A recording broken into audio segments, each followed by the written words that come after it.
Les bonnes pratiques, sevrer un bébé quand et comment à suivre dans cette édition. Bonsoir et bienvenue à tous. Après le G20 en Chine, le président Macky Sall est arrivé au Pakistan ce matin pour une visite officielle. Le chef de l'État a rencontré le Premier ministre Mohammad Nawaz Sharif, détenteur du pouvoir dans ce régime parlementaire. Les deux hommes ont décidé de donner un contenu pratique à la coopération entre les deux pays à travers un partenariat dynamique. Envoyé spécial, Oumar Ning. Mission accomplie au G20, le président de la République quitte la Chine. Toujours avec le souci de consolider le rayonnement diplomatique du Sénégal. L'étape d'Islamabad est à mettre dans ce cadre. L'accueil donne une idée de l'importance de la visite. Le Premier ministre Mohammad Nawaz Sharif transmet au président Macky Sall la chaleureuse bienvenue du gouvernement et du peuple pakistanais.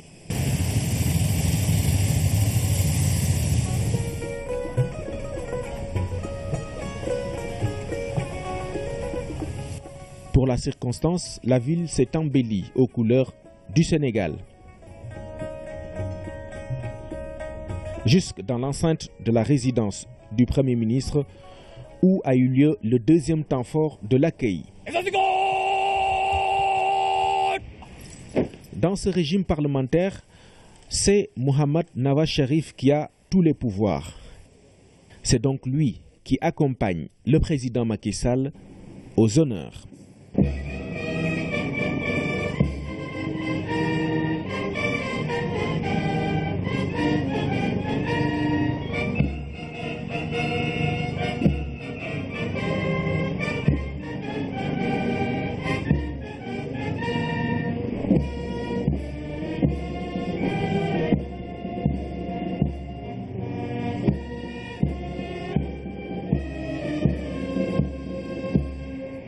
Après l'exécution des hymnes nationaux, le président de la République passe en revue les troupes.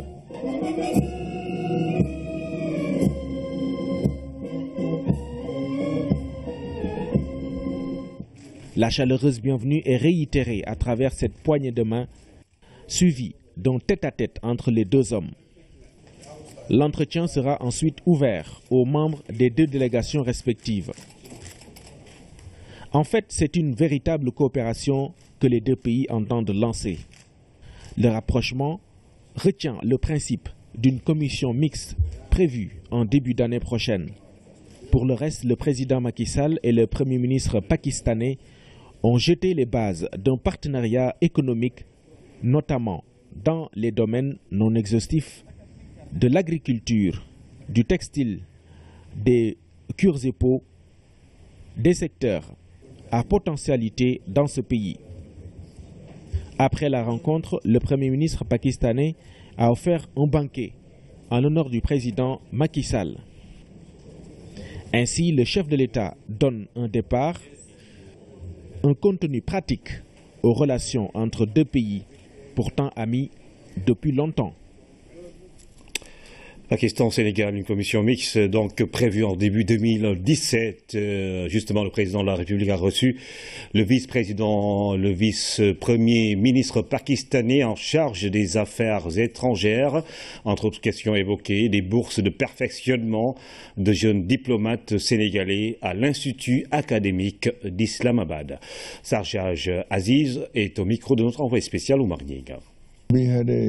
Nous avons une rencontre importante et très utile avec M. le Président de la République du Sénégal qui a déjà rencontré ce matin M. le Premier ministre pakistanais et nous avons discuté bien sûr des questions d'ordre bilatéral et multilatéral. Au plan multilatéral, nous avons discuté de la réforme du Conseil de sécurité qui est un dossier actuellement pendant au niveau des Nations Unies fondamentalement, et au plan bilatéral, nous avons discuté des questions relatives à notre coopération, la coopération entre les deux pays, et notamment une possibilité de recevoir des jeunes diplomates sénégalais à notre institut académique ici n'est-ce pas, pour la formation et le perfectionnement de jeunes diplomates, ou alors des bourses également de manière générale, des bourses accordées à des étudiants sénégalais qui viendraient ici pour leur formation. Et nous avons également discuté de coopération de manière générale et en particulier aussi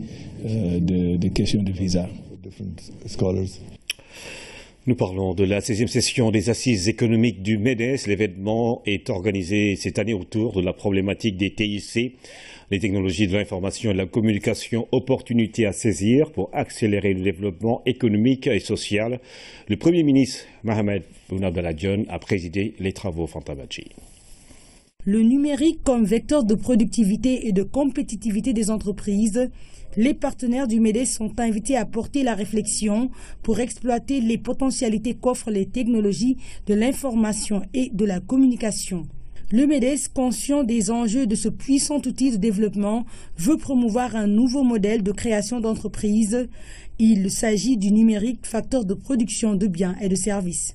Cette révolution numérique a permis la création de nouveaux services et la mise en place de nouveaux modes de distribution des biens par des initiatives fécondes, parmi lesquelles on peut citer le Jocolab, Discount, Orange Lab, Centre numérique des services Atos pour l'Afrique de l'Ouest, les centres d'appel, le système monétaire, entre autres. Il est indubitable que les TIC qui ont généré la nouvelle économie ont permis aux entreprises de renforcer leur capacité de servir le bien commun. Aujourd'hui, le Sénégal se positionne comme leader dans le secteur au niveau de la sous-région. Le Premier ministre Mohamed Dionne a à ce sujet invité le secteur privé à accompagner ces initiatives niches d'emploi pour les jeunes. Ce dont il s'agit, c'est des réformes pour davantage promouvoir le secteur privé national notamment.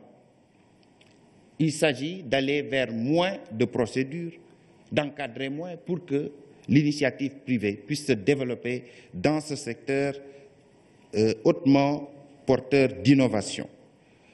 Il s'agit enfin d'accompagner des entreprises évoluant dans le secteur des technologies de l'information et de la communication pour qu'elles soient plus efficaces et plus innovantes. La population sénégalaise est très jeune et ces jeunes ont besoin d'emplois et les emplois ne viendront pas du secteur public, ça viendra du secteur privé. Ça viendra de vous, les chefs d'entreprise, ça viendra de ces jeunes qui pourront innover. Et c'est en cela que l'innovation, la formation, la recherche et le développement sont des facteurs importants si le Sénégal veut maintenir une croissance longue pendant des années et des années. Ces 16e assises du MEDES sont réunis les ministères du commerce, de l'économie, du travail, les organisations patronales et autres institutions partenaires. Des sujets relatifs à l'économie seront abordés au cours de cette rencontre et les recommandations issues des échanges soumises au gouvernement pour accompagner les politiques de l'État. Le point sur la campagne agricole, le bassin arachidier fait de gros efforts pour diversifier l'agriculture. Les exploitations restent cependant dominées par l'arachide à Kaffrine. La graine a encore de beaux jours devant elle. Pour la présente campagne, l'espoir de faire de bonnes récoltes est permis. C'est le constat de Mamoudou Samambaou. Première région arachidière du Sénégal, Kaffrine dispute la deuxième place concernant les céréales avec la zone nord. Pour la présente campagne, tout porte à croire que la région va maintenir sa performance. Le gouvernement a donné les notifications très tôt. Nous avons pu distribuer toutes les semences avant qu'il ne pleuve. On remercie Dieu pour cela, car nous avons de bonnes récoltes de Koungheul à Toubacan. Cette prédominance de l'arachide dans les exploitations relève d'un facteur historique, mise en valeur de la colonie sénégalaise par l'introduction de l'arachide. Et depuis, le Saloum Saloum l'a intériorisé. Le Saloum Saloum aime la terre. Le Saloum Saloum aime la culture de l'arachide. Le Saloum Saloum aime la culture céréalière. Les producteurs ont besoin de ça. Parce que l'arachide, c'est bon, parce qu'il y a beaucoup de... Les producteurs ne peuvent pas laisser l'arachide parce qu'ils ont déjà... C'est une culture de rente et il y a beaucoup de choses qui dépendent de l'arachide. Il y a cependant de réels efforts de diversification. Plusieurs autres spéculations ont pris l'ascenseur, certaines portées par des femmes. Ça, c'est les organisations féminines. Il y en a beaucoup au niveau du département. Il y a certaines femmes qui sont dans le riz, qui font la production du riz, d'autres qui sont dans le sésame, d'autres qui sont dans la pastèque et autres. Et en fait, l'objectif du gouvernement, c'est de faire l'alimentation, de faire la priorité, de faire l'alimentation produite par les Sénégalais et consommée par les Sénégalais. Pour l'heure, les récoltes se portent bien et augurent de bons rendements. Les opérateurs se projettent déjà sur la campagne de commercialisation. Tout ce que l'on souhaite maintenant, c'est que le gouvernement nous appuie financièrement pour l'achat de l'arachide le plus tôt possible. De ce fait, il n'y aura aucun problème. Cela participera au développement du pays. Argent, revenu, profit. Voilà ce qui fait de l'agriculture une banque verte. Pour la sauvegarder, les producteurs font appel à des agents de sécurité assez particuliers. Ce Cobra Sentinelle en est un. Qu'y a-t-il derrière cette armature? Mieux vaut ne jamais savoir. En cette période de l'hivernage, le monde rural offre une très belle verdure. Exemple à Sine-Gayenne, une localité suffisamment arrosée au grand bonheur des producteurs. Les cultures d'arachide 2000, mais également le maraîchage, y sont pratiqués. Les producteurs sont plus qu'optimistes quant au rendement de cette année. Claire Diop.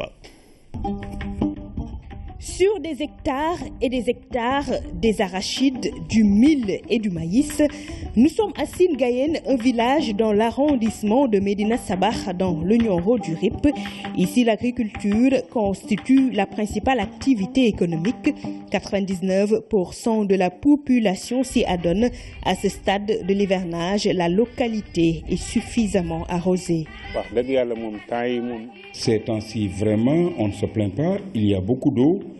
Les champs sont très bien arrosés. La verdure est belle. Et vraiment, nous sommes très optimistes pour les résultats.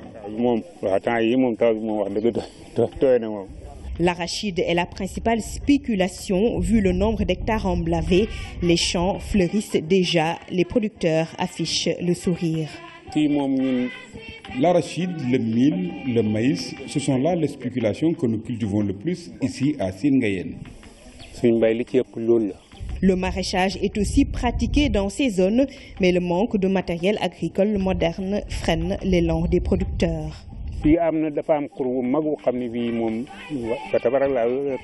y a des bas-fonds par ici, les jeunes et les femmes s'activent tout autour avec le maraîchage, mais ce n'est pas facile sans matériel pour tirer l'eau et arroser les champs. Une baisse des rendements est aussi constatée depuis quelques années. Autre difficulté, l'inaccessibilité de Sine-Gayenne. Les acteurs font face à d'énormes problèmes pour écouler leur production. Avant, on pouvait avoir 3 tonnes d'arachide par hectare comme rendement. Aujourd'hui, c'est impossible parce que le sol est pauvre. Nous avons besoin d'engrais de qualité en quantité suffisante pour fortifier le sol à nouveau. Les commerçants viennent jusqu'ici pour acheter notre production. Ils nous imposent leur prix parce que nous ne pouvons pas sortir pour aller ailleurs vendre notre produit. Il n'y a pas de doute. Les rendements seront au rendez-vous. Ces acteurs y croient dur comme fer. Une partie de cette production sera écoulée sur le marché. Une autre destinée à la consommation des ménages ou utilisée comme intrant lors de la campagne prochaine. En attendant, les prières s'intensifient afin que les fleurs tiennent leurs promesses. 41 milliards de francs CFA du Japon en guise de soutien au Sénégal à travers l'agence de la couverture maladie universelle, une somme qui va servir principalement à la prise en charge des personnes indigentes. C'est ce qu'a révélé le directeur général de l'agence qui faisait face à la presse en compagnie du ministre de la Santé. Pour les autorités sanitaires, il ne fait aucun doute que ce prêt du Japon est le signe de la confiance que le Sénégal inspire. Oumar Diawa. À cette conférence de presse conjointe du ministre de la Santé et du directeur général de l'agence de la CMU, beaucoup de journalistes. On rappelle la bonne nouvelle, 41 milliards obtenus du Japon. Nous avons pu avoir vraiment l'estime et le soutien de tous les partenaires internationaux. Cela veut dire que ce qui est en train d'être fait au Sénégal retient l'attention de l'Afrique et de la communauté internationale. Et la communauté internationale veut aider le Sénégal à réussir pour que cet exemple puisse être suivi par d'autres pays africains. Ce qui est remarquable pour les autorités, ce sont les conditions de ce prêt. 0,01% de taux d'intérêt. Il s'agit là de conditions souples et d'une certaine façon assimilables à un don. Mais à quoi vont servir ces ressources? Principalement à régler la question du financement, de la cotisation et de la prise en charge de ces personnes indigentes, pour le volet demande bien sûr. Et donc à partir de 2018, nous serons en situation de pouvoir financer cela nous-mêmes. Ces financements extérieurs sont les bienvenus, mais ne sauraient exonérer l'État de ses obligations budgétaires, a rappelé le ministre. Le système de santé repose sur deux pieds, l'offre et la demande. Le système de santé doit rassurer. Et je crois que nous travaillons à cela, à faire en sorte que nos populations aient confiance, que nos populations voient que des efforts sont faits pour améliorer les prestations, pour les rendre plus accessibles. La question de l'équité dans l'accès aux soins est une préoccupation centrale des autorités et du programme de CMU. Même dans les pays développés, c'est un vrai problème. Donc sachez qu'on est en train là de vouloir gagner un pari qui est un pari international. En quelques années de mise en œuvre, la CMU a pris forme au Sénégal. Elle est une réalité pour les populations. Aujourd'hui, tout le pays est couvert. Dans chaque commune, il y a au moins une mutuelle de santé. Et il y a des communes comme les Parcelles Assainies où il y a 4 mutuelles de santé.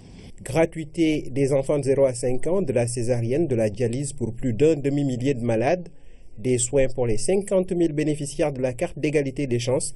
Ce sont là quelques chiffres encourageants. Le 15 septembre prochain, la dernière union départementale des mutuelles sera installée à Pikine. 2 400 000 Sénégalais sont déjà sous le parapluie de la CMU. Les rideaux sont tombés sur la première édition du camp scientifique. Pendant 10 jours, les meilleures filles des filières scientifiques ont été formées en leadership, en art décoratif et en technique de production électrique. Une manière pour les initiateurs de promouvoir l'enseignement des sciences. En visite au camp, le ministre de l'Éducation a révélé que dès la rentrée scolaire prochaine, l'enseignement des sciences physiques sera généralisé en classe de 4e secondaire. Il a par ailleurs promis de perpétuer ce camp scientifique durant les prochaines années. Oumar Baldé. Les meilleures filles des filières scientifiques en camp d'excellence, elles sont au nombre de 46 venues des 16 académies du Sénégal. Pendant 10 jours, elles ont allié activités pédagogiques et récréatives. Pour finir en beauté, ces futurs leaders ont reçu la visite du ministre de l'Éducation nationale. Ça me fait plaisir parce que moi je suis un élève. Donc rencontrer mon ministre, c'est quelque chose d'agréable pour moi. J'ai appris ce que je ne savais pas, comme le cours de leadership. C'est la première fois que je fais ce genre de cours. Ça nous aide à comprendre, à savoir qu'est-ce qu'une personne, comment pense la personne et tout.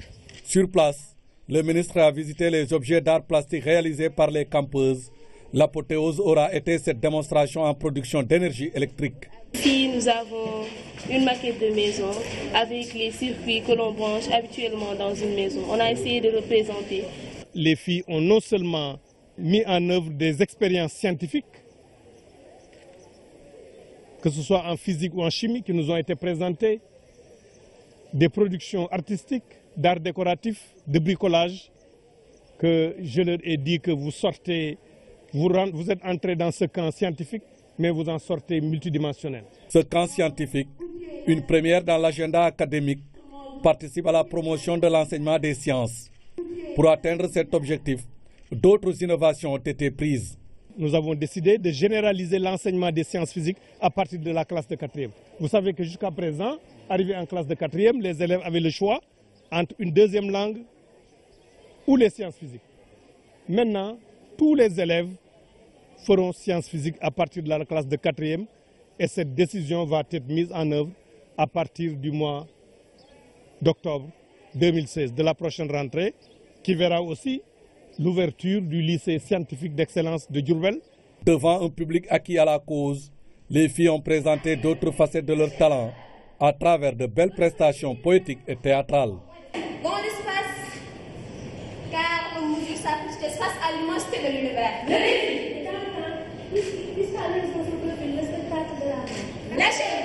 L'appui au concours Miss Math et Miss Science et l'organisation de cette première édition du camp scientifique et vacances qui regroupe les 32 lauréates de ce concours et les 9 meilleures jeunes filles des lycées cibles du projet PAE+, en sont des exemples concrets auxquels la coopération italienne croit et qui sont à répliquer et pérenniser dans le futur.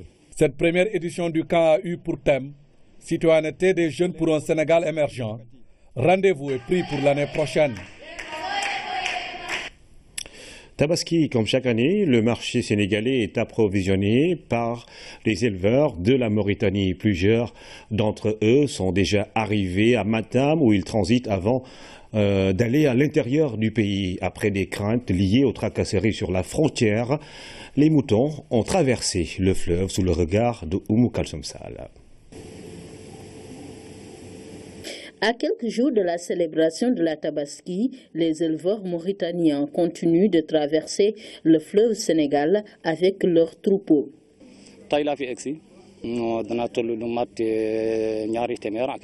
Je suis arrivé ce matin, j'ai amené plus de 200 têtes. Je compte aller jusqu'à Dakar pour les vendre.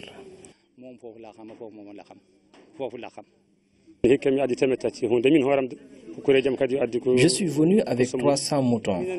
À chaque fois, on continue jusqu'à Dakar ou à Saint-Louis où on peut vendre à bon prix. Ce père de famille qui vient d'acheter ce bélier à 85 000 francs considère que ce prix est compétitif par rapport à ceux proposés dans d'autres points de vente.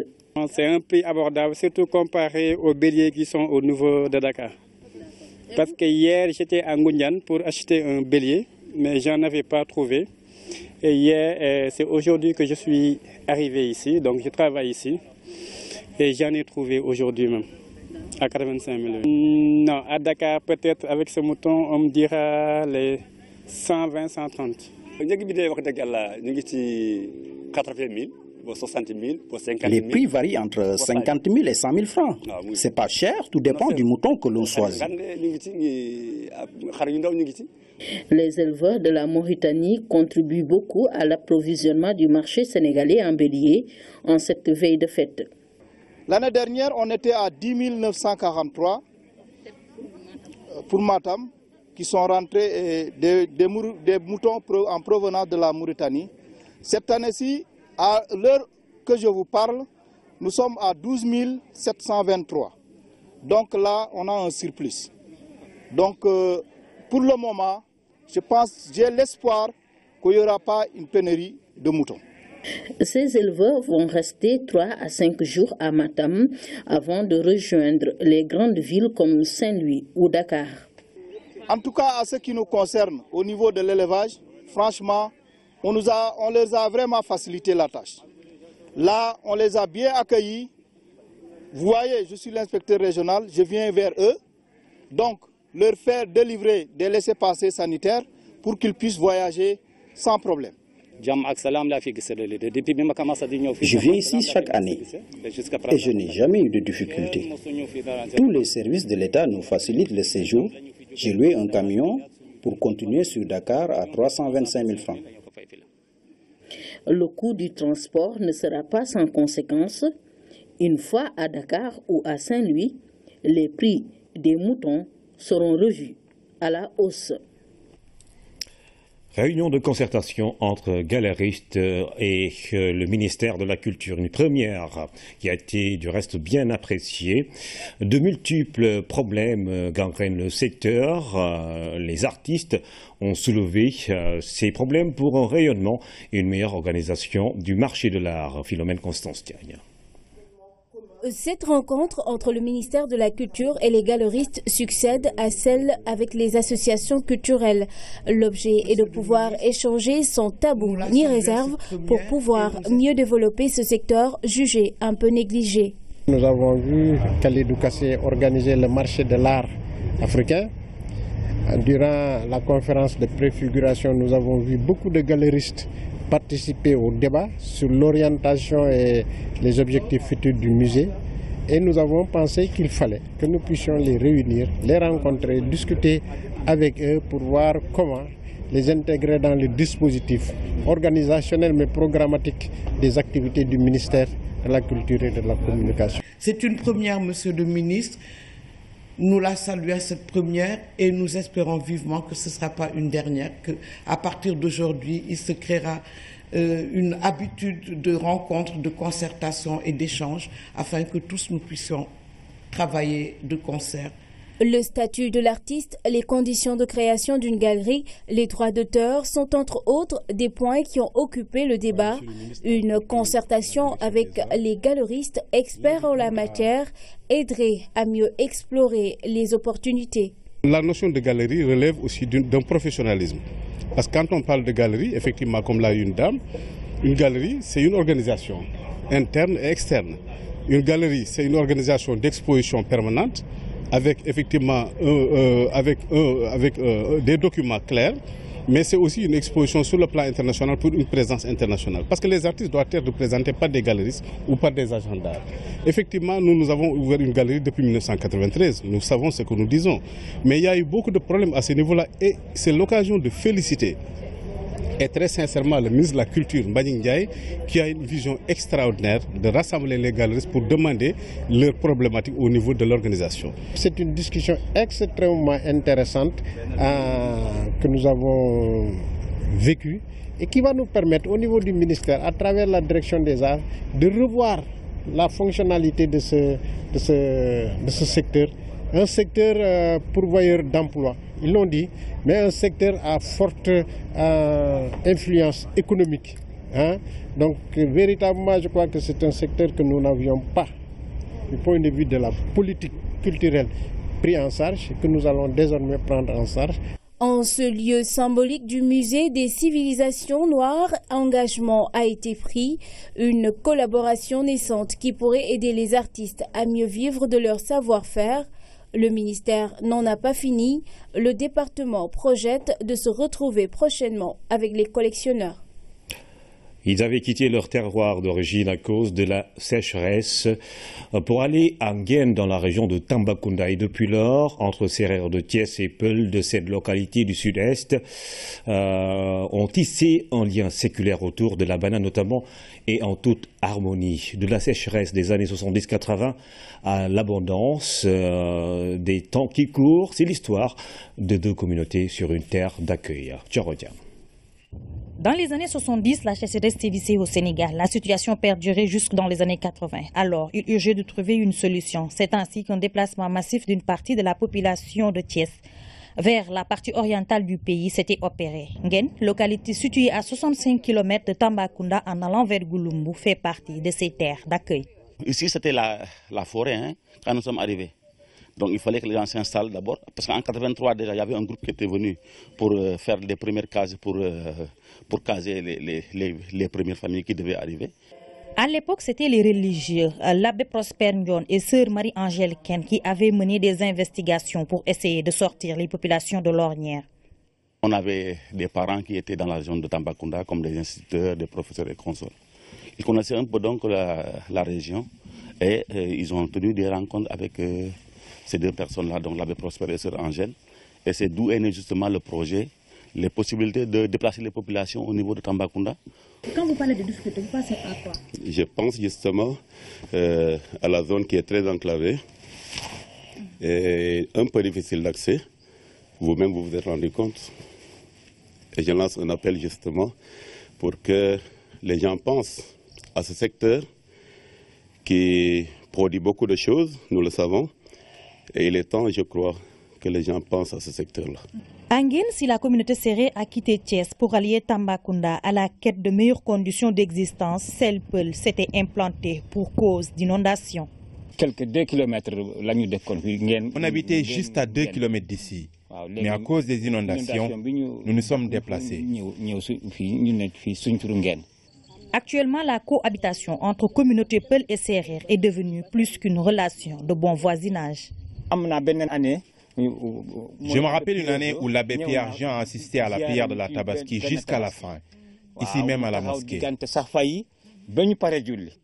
Nguyen a été porté sur les fonds baptismaux en 1983 avec l'installation d'une population autochtone Peul. Par la suite, d'autres groupes de la communauté sérère de Thiès se sont établis dans la zone. Aujourd'hui, la principale activité génératrice de revenus est la culture de la banane. Les premières difficultés, c'est surtout, je dirais, c'est l'irrigation. Parce qu'aujourd'hui, vous avez dans les champs, chacun, c'est une irrigation, je dirais, archaïque. Hein, c'est depuis, on prend chaque pied, il faut être debout sur chaque pied pour arroser.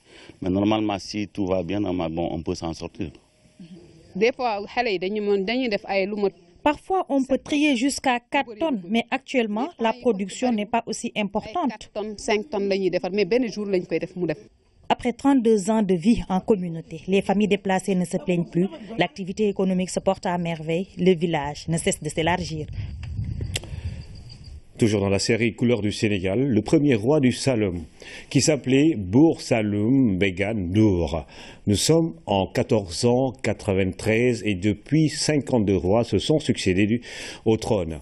Tous sont intronisés à Kahone, l'ancienne capitale du Saloum, à quelques 5 km de Kaolack précisément, au pied de l'arbre appelé Ngui Ndjoulia. Aujourd'hui, l'actuel bourg Saloum est un ancien cheminot. À 82 ans, l'homme boucle 26 ans de règne. Aujourd'hui encore, que reste-t-il de cet immense héritage? C'est un reportage de Claire Diop. La royauté dans le Saloum remonte à la nuit des temps. Le royaume était constitué de 13 provinces, d'ici au Djolof, du Ndoukoumane au Bambouk, de Koung en Gambie au Lagem ou encore de Djilor à Gandiaï. Kahone, la capitale où résidait le roi, et voici son palais, du moins ce qu'il en reste. La localité a marqué l'histoire pré- et post-coloniale du Sénégal avec une vie socio-culturelle constituée de rites, symboles, mais surtout une organisation politique et sociale hiérarchisée. Le Bour Saloum nommait les membres de sa cour, le Djaraf ou Premier ministre, le Faradjoum ou ministre de l'Information. Ce personnage est le relais entre le roi et le peuple, le Bissik ou Faradokhal. Ces derniers étaient chargés de l'application des décisions du bourg et le tout s'est décidé le jour du Gamou à la place publique du village. C'était une fête de famille, mais c'était le moment de faire le constat sur la gestion du royaume de chaque province. Le Belem Ndoukoumane, s'il a bien vraiment géré sa province, s'il a fait un résultat comme s'y attendait le roi, là, il n'y a aucun problème. Le Belep est reconduit dans ses fonctions. Mais si jamais que, après évaluation, ce chef de province a trahi quand même les objectifs visés par le roi, alors il peut être destitué. Ngui Djouli ou le baobab des circoncis est un arbre mystique sacré qui a traversé les siècles. Ici, le bourg se retirait et dessinait les contours de la cérémonie de circoncision. Après les avoir circoncis, on les gardait ici des mois et des mois. Durant cette période, ce n'était pas uniquement le pansement de la plaie. La plaie est déjà guérie. Mais c'était pour quand même les inculquer certaines valeurs de Djom, de Ngor, de Moune, de Fit, et les apprendre aussi à porter les armes, le métier des armes. 52 rois se sont succédés sur le trône, le premier Bour Saloum Bégan Ndour en 1493. S'en suivent d'autres comme Maleutan Ndiaye qui a le plus duré sur le trône avec ses 45 ans de règne, ou encore Sosé Bigué Ndiaye qui a eu le règne le plus éphémère avec seulement 16 jours de gestion. Aujourd'hui, voici l'actuel Bour Saloum Babacar Mbaye Badiane. À 82 ans, cet ancien cheminot est à sa 26e année de règne. L'homme est peint comme un grand fédérateur. Mon rôle est de tout faire pour la concorde, la paix et la stabilité dans le royaume. C'est capital pour notre émergence. Ces rencontres étaient de la plus haute importance. Le roi, en présence des membres de sa cour et chefs de province, définissait la politique de développement et les stratégies de défense à mettre en œuvre, ce qui de nos jours peut être assimilé à un conseil des ministres. Bour Saloum dirigeait tout le Saloum. Toutes les décisions étaient prises par lui et les chefs de province l'aidaient dans la tâche, mais aussi le Djaraf et les autres. Les décisions, je ne les prends pas tout seul. Je discute d'abord avec mes collaborateurs, c'est important.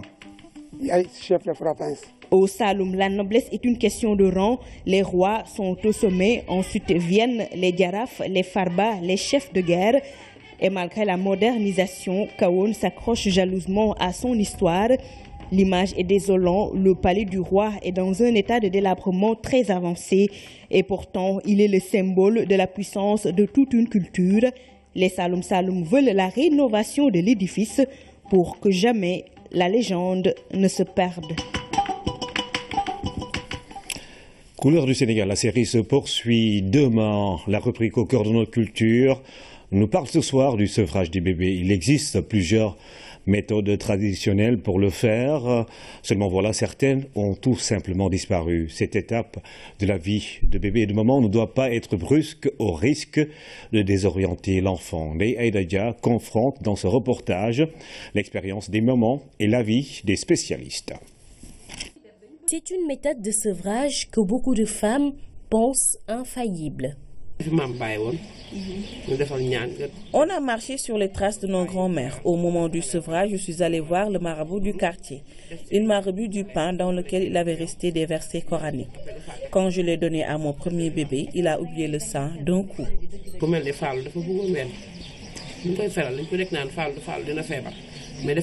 Et l'imam nous explique concrètement comment cela se passe. Pour procéder au sevrage, il y a un verset du Saint-Coran se trouvant dans la sourate Al-Qasas.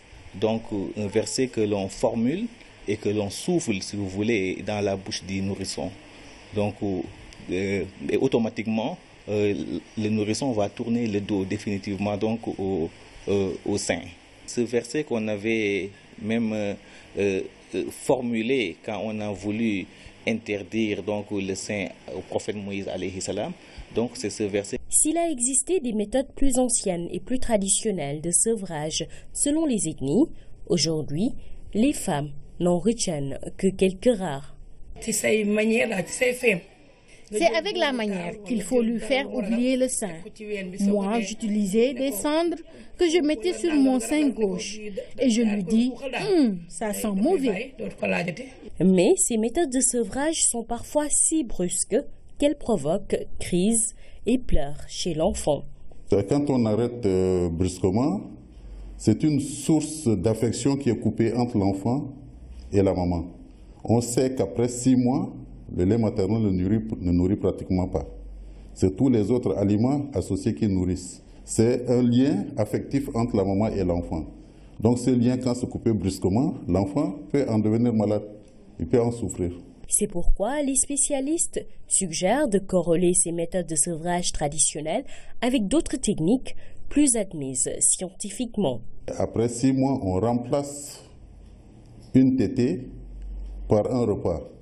Au fur et à mesure, le nombre de tétées diminue, le nombre de repas augmente. Et l'enfant arrive lui-même à abandonner le sein. La plupart du temps, il arrête le sein de lui-même. Il n'y pense même pas parce qu'il est rassasié.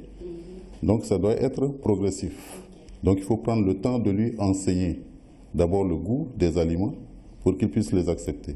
Si l'allaitement exclusif est conseillé jusqu'à 6 mois au moins, au Sénégal on va bien au-delà, jusqu'à 2 ans, ce qui est bien en soi.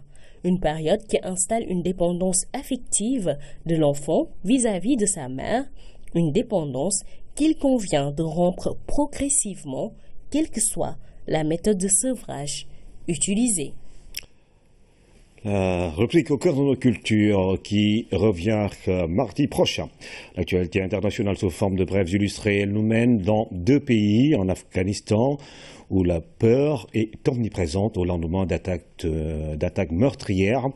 Mais voyons quelle est la situation au Gabon qui vit une crise post-électorale. Philomène Constance-Tiagne. Au Gabon, une évidente anomalie relevée après analyse des résultats définitifs de l'élection présidentielle, l'annonce est de la mission d'observation de l'Union européenne. Les résultats finaux obtenus dans la province du Haut-Ogooué instaurent le doute. Manque de transparence, a souligné Maria Gabriel, qui a précisé que les observateurs ont été autorisés à assister aux annonces publiques des résultats dans cette province. Pour celle du fief d'Ali Bongo,